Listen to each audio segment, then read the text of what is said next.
Welcome to the You're Not Crazy podcast, hosted by Jessica Knight, a certified life coach who specializes in healing from narcissistic and emotional abuse. This podcast is intended to help you identify manipulative and abusive behavior, set boundaries with yourself and others, and heal the relationship with yourself so you can learn to love in a healthy way. You can connect with Jessica and find additional resources, content, and coaching at emotionalabusecoach.com. Hello, and as always, thank you so much for being here. Today's topic is super loaded, and so before I dive in, I want to say a few things. One, it took me a long time to put this one together because there are so many aspects to it. And I think when a relationship ends with an abusive person or a narcissist, it's so hard to understand what actually happened and what went on. And so what I want to explore today is the art of control in relationships. And when it's not about love, but power and what that looks like, because when I talk to people and they're dissecting what happened in a relationship and trying to come to terms with what happened and where they are, a lot of times we don't see the control aspect and how everything was probably rooted in a sense of power and control. And so this episode is a bit longer than some of the others. That is purposeful because I go through a lot of the insidious and not so insidious ways that they control, but I just think it's a really important topic and it's a place that a lot of us get stuck.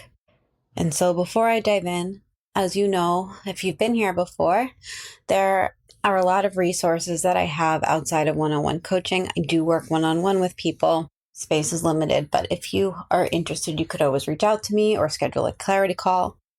My email is jessica@jessicaknightcoaching.com. And I have a variety of resources on my website as well, emotionalabusecoach.com.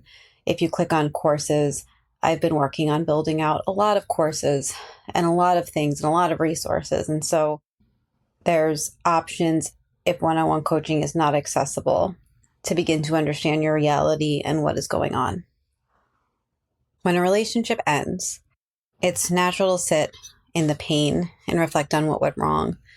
That's probably where a lot of us get stuck.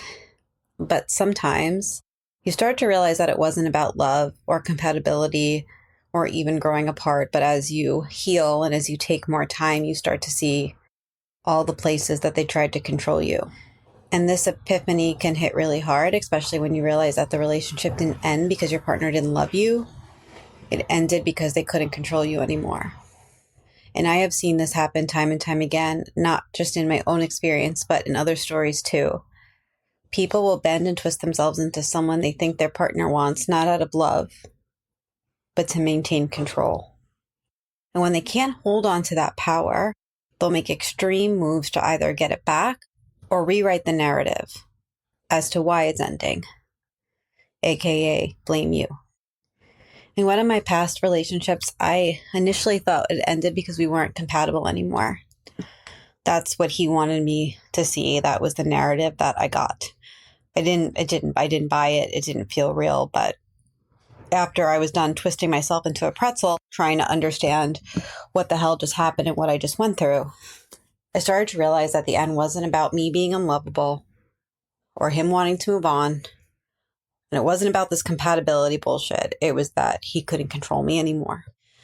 The relationship had actually always been built on subtle and not so subtle dynamics of control. And when that control was lost on his end, the relationship fell apart. I had a moment where I wondered that if I could have kept the relationship, if I had given in, would I still have the relationship? If I had said, okay, you're right. All those things you just said were true. I am showing up in this way. But here's the thing. Giving in would have meant signing up for a life I know I couldn't live. I'd been there before, and I wasn't going to go back to it, even if it was painful. Because I had been in the place before where somebody said, if you do X, Y, Z, I will stay with you. And then I did X, Y, Z, and then it was like, actually, no, not that X, Y, Z, this X, Y, Z. And then I did that X, Y, Z. And then I was like, but not that one either.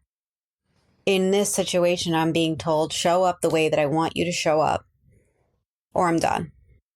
There'll be no second chances. There'll be no looking back. This is what I want. And the truth was, I was like, so you can be abusive and that's okay because you've decided that this is the reality. And he basically said, you can't, like, you're not seeing it correctly. You don't perceive correctly, actually, was the words. And so to me, as painful as it was to have a relationship sort of end out of nowhere, I wasn't going to go back to an old pattern. And the price of keeping the peace, quote unquote, would have been giving up my autonomy and my freedom and my sense of self. And I think a lot of us get really stuck after a relationship trying to understand the subtle and not so subtle ways that we're controlled. And so I'm going to take some time and go through the ways in which I see this happen most often. This is what I see in my clients. This is what I see in friends that have been in this dynamic. This is coming from a well-informed place. The first one is gaslighting. It's a very common one that we see. This is one of their go-to tactics, and it's not subtle at all once you see the patterns. In that previous relationship, my ex constantly tried to rewrite my reality and make me doubt my own reality, my perception, and my thoughts. And so, like, for example, he would accuse me of gaslighting him when I tried to explain how his behavior was manipulative, using I statements, like, I feel this, I feel that. And this was just projection at its finest. Because he would also say things like, this is gaslighting, throwing a term back at me, even though I was describing his exact behavior using exact examples. And when abusive people do that, it's an attempt to make you doubt what your understanding is of what's happening. So if I say, I feel like you're gaslighting me, and then I'm like, because you said this, but this is what happened, and this was my reality. And then they say, no, that's not it. And then I say something else and they say, you're gaslighting. You're in a echo chamber of gaslighting now. And you have no idea what's going on because now every time you say your perspective, you're being accused of gaslighting. But when somebody denies seeing things the way you describe and then reframes the situation as though you're misinterpreting reality, that's gaslighting 101. You're allowed to have a perspective, and often your perspective is based on facts. And then there's victimhood manipulation, which is number 2.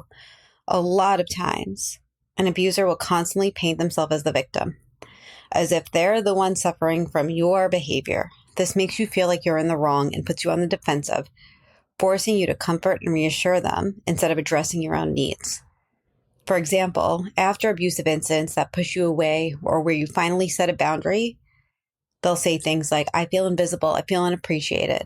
When this happens over and over, especially without them appreciating you, they're trying to redirect the conversation away from how their behavior impacts you and make it about how they feel, as though their emotions are the only ones that matter. You may even want to ask yourself, how many times have I felt unappreciated and tried to express that? How many times was that actually heard? Did the person even care that I felt this way? With an ex, he would constantly say, you're not hearing me, despite me literally trying to communicate with him in the moment. He would say something, I'd reply, he'd say, you don't hear me. What he was really saying was, you're not responding the way I want you to respond. You're responding a way different from the way that I want you to respond because you have a different perspective. And instead of acknowledging that you have that different perspective, I'm going to tell you that you don't hear me. Often this came from me trying to explain my perspective that he could hear if he wanted to, but that would mean he would have to take responsibility or see there's another way to see something, or that I had a different perspective in the first place. Another big one, number 3, is projection. An abuser will project their own abusive tactics onto you, and honestly, this is one of the most maddening and hardest things to realize. They flip the script and make you feel guilty for behaviors they're actually engaging in. This week, a client said she broke down and finally said, you're gaslighting me. You are literally gaslighting me. And the abuser responded with, trust me, you gaslight yourself. This not only made her feel crazy, but it also downplayed her claim. Again, the abuser is constantly the one manipulating the reality. But by accusing you of self-gaslighting, they turn the table and make you question your own mind. A lot of times they'll also tell you that you're dismissing or blaming them when that's what they're doing to you the entire time. Which leads into number 4, deflection and avoidance of accountability. An abuser refuses to take responsibility for their actions and continually deflect blame back onto you. Whenever you try to bring up an issue, they twist it to make you feel like you're overreacting, misunderstanding, and misinterpreting events. I can't tell you how many times I've heard, I've made real changes, and you're unwilling to see that. This puts the onus on me to recognize their supposed improvements, even though they actually haven't changed, or it's only been 1 week of change. So therefore, I don't trust the change because I've seen 1 week of change before that has just gone back to the same cycle. God forbid I want to go 2 weeks of seeing a change before I really lean in and acknowledge something. But it's a way that they avoid responsibility and make you feel like you're unreasonable or that you're not acknowledging the work that's done. It's always that they're awesome, their words are awesome, and they're actually, a lot of times, actually pretty great, but their actions are still trash. Number 5 is emotional withholding and punishment. This is emotional manipulation 101. An abuser uses the threat of emotional withdrawal or punishment to keep you in line, knowing that you'll be desperate to maintain that connection. An example is when they say something like, I'm done, this isn't going anywhere. When you call them out on their behavior, instead of taking responsibility, they shut down the conversation, making you feel like you have to make things right. A lot of times when they say something like this, it's not because the conversation has actually reached an end. It's not because you're talking in circles. It's because they are not able to change your perspective. So then they withdraw. And most likely they're doing it so prematurely and really when there's no finality to the conversation that you're grasping at straws.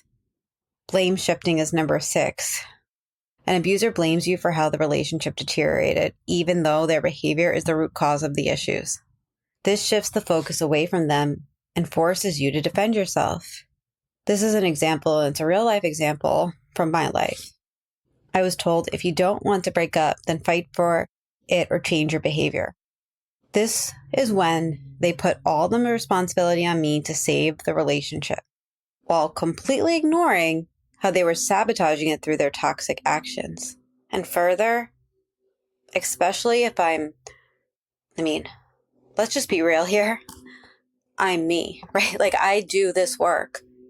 So when somebody says something to me if you don't want to break up, then fight for it or change your behavior, after a fight that started over me calling out the toxic behavior and feeling very emotionally manipulated, I'm not going to fight for it or also arbitrarily change my behavior. That's not what a relationship is to me. A relationship is something that we work on together. And why would you want to save something if you were just put in the position where the relationship is on the line in the first place? If the relationship can so easily be put on the line and then I'm being told to fight to save it, that feels so manipulative of okay, I'm done, I'm out, now fight to save it. It's if that's what you need to do to get validation from me, we're clearly not in an actual relationship. Blame shifting comes in too when they'll say things like, you are just unwilling to consider that you're wrong. This makes you second guess your feelings and positions them as the rational one who's being wronged and shifts the blame back onto you. So even there's no collective blame here. There's no we are at it impasse, it's you. And if you realize you were wrong, we'd have a different result. This goes hand in hand with invalidating your emotions. Every time you express how you feel, they minimize or invalidate your emotions, making you feel like you're being unreasonable or dramatic. And this causes you to stop focusing on how you feel and rather causes you to focus on how they feel about how you feel.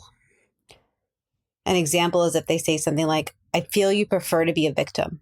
This is a way of dismissing your legitimate grievances and turning the narrative into you being melodramatic or overly sensitive. You're always doing this. That paints your reactions as repetitive and problem rather than addressing why you're reacting in the first place. Because let's be clear, this usually comes up when you try and express your concerns. But there's always double standards, which is number 8. An abuser will hold you to an unreasonable standard that doesn't apply to themselves. You're supposed to always cater to their emotions, but the second you ask for reciprocity, they act like you're asking for too much. For example, when they say, I'm done, they sometimes use that as emotional leverage to get you to behave how they want. But if you were to say the same and say, I'm done with this conversation right now, you'd be called dramatic, uncommitted, or worse than that. And actually, as I reflect, when I did say that, because I was done in a repetitive argument. It had been going on for an hour. I certainly was done. I framed it as, I need space to breathe, in which he almost always, every single time, replied with like, oh, well, if in text, he wrote it out, UGH, in person, and then told me I was inappropriate because it's inappropriate that I would need space to think. So really, he was demanding that I take responsibility for the emotional climate of the relationship, but refuses to acknowledge how his actions were contributing to the toxicity. And a lot of times when he did take space, he would tell me later that it was intentional to spark a reaction out of me. And that was awful because I could sense it in the moment. I could sense that it was a test. And I no longer engage in tests. If I feel like I'm being tested, I disengage.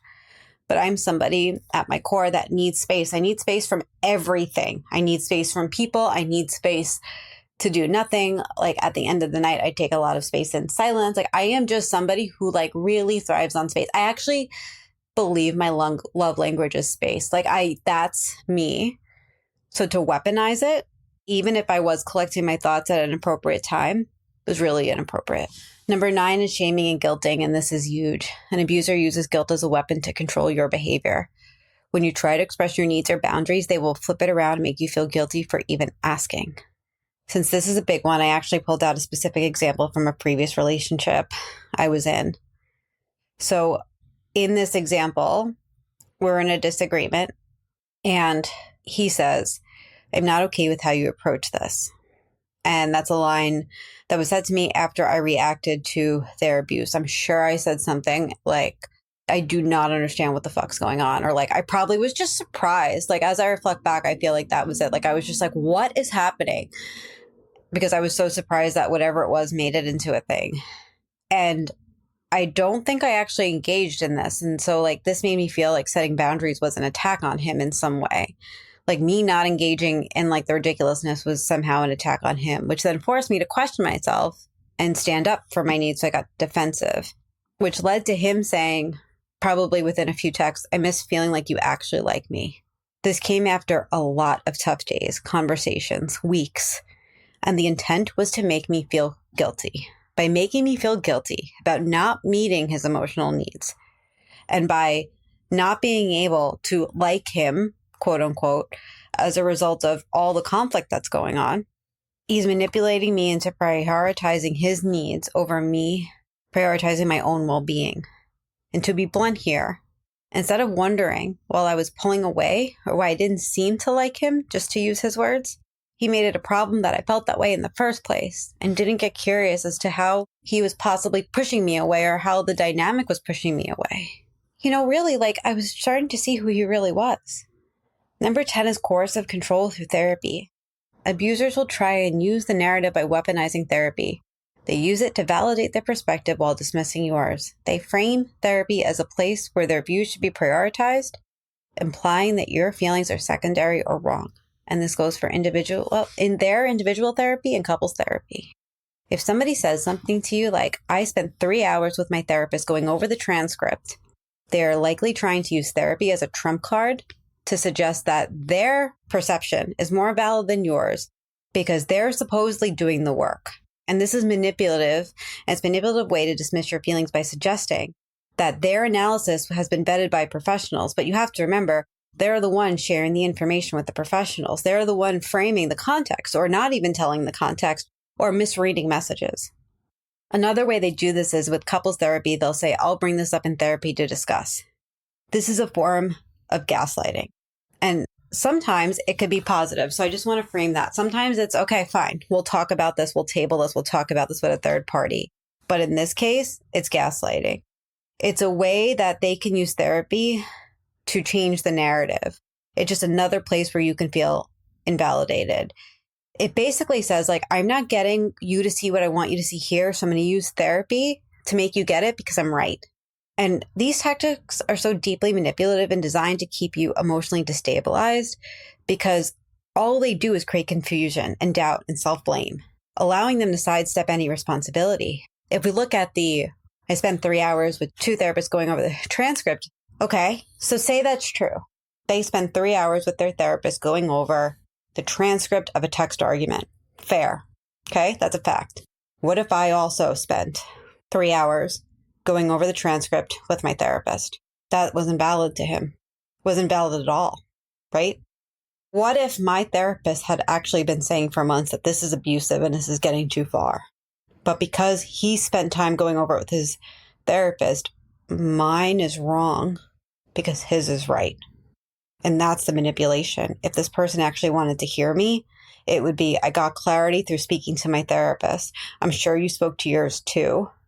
Maybe we can get an extra session with our therapist and discuss each perspective. And I would really want our therapist to hold that space for us to talk about our experience. Like, that's what a healthy person would want to do with a deep argument, not, I have validation. Here are all the facts. Time to shut you down. These are some of the ways that this happens. And I could sit here for days talking through the signs. And the extreme that they will go to is actually pretty insane. These dynamics aren't unique because I see it happen again and again. And when someone realizes they can no longer control their partner, they really do go to extremes after a breakup. They'll move to a new city. They dive headfirst into a new community. They make massive lifestyle changes that don't even seem authentic. In my situation, my partner didn't drink when we were together. And he would say it's a choice because he didn't like who he was when he drank. And as someone who values a healthy lifestyle, I supported that decision. It felt aligned with my own values. And I thought, great, we're on the same page. But now looking back, I can't help but feel like it was part of the control. I suspect he started drinking before our relationship officially ended anyway. But it's not only that, he recreated his entire personality since then. It's like he was mirroring my healthy habits to keep me around, to keep the relationship intact. But that's not who he truly was. If there's one thing you get out of this today, I want you to take away that when somebody can't control you anymore, they often find the need to regain a sense of control in their own life. And that's when you see these dramatic changes happen. It's not just about moving on. It's about rewriting the story to make it look like they're fine without you. I'm happier now, they'll say. This is who I've always been. But deep down, it's a form of overcompensation. It's about controlling the narrative because they couldn't control you. Most often, they're leaving you without any closure whatsoever. These extreme shifts are rarely about genuine self-improvement or growth. Instead, it's a reaction to losing control over the relationship. They couldn't mold you into what they wanted, so they changed their entire life to prove, mostly to themselves, that they're still in control. But it's hollow. It's more about making sure they don't feel like they've lost, rather than really making a true transformation. It is really easy to get trapped in these kinds of relationships without even realizing it. When you're in it, you might convince yourself that they're changing for you, that they're doing this to be a better partner. But once you're out, you can see it for what it really was, an attempt to control not just the relationship, but you. And when they realize that tactic isn't working anymore, they tend to scramble. They start making these big, bold moves to regain power because they've lost the power over you. And it's a control strategy, not a coping strategy. There's a big difference between when somebody makes real intentional changes and someone that's trying to take back control after a relationship ends. It's really hard to break free from your mind when this is going on. And the realization that someone couldn't control you anymore can be empowering and heartbreaking. And it's so hard to sit with the fact that the person you loved is likely more invested in controlling you than building a life together. But breaking free from that dynamic is the only way to live a life that's authentically yours. It is not easy. Sometimes we think that if we had just given a little more, bent a little more, we could have saved the relationship. But the cost of saving that relationship is losing yourself. And no relationship is worth that. I promise you. If you have a child, or even if you have a best friend, think about, would you want your best friend to bend a little bit to save a relationship where she's or he's already feeling beaten down? They're already losing parts of themselves. And now they're being asked to bend more. That's just for today. What happens tomorrow? When somebody can't control you anymore, their actions will show you exactly what they were really after. And if you ever find yourself wondering whether you made the right choice in walking away, and remember, you didn't want to walk away from love, you walked away from control. That's always the right choice.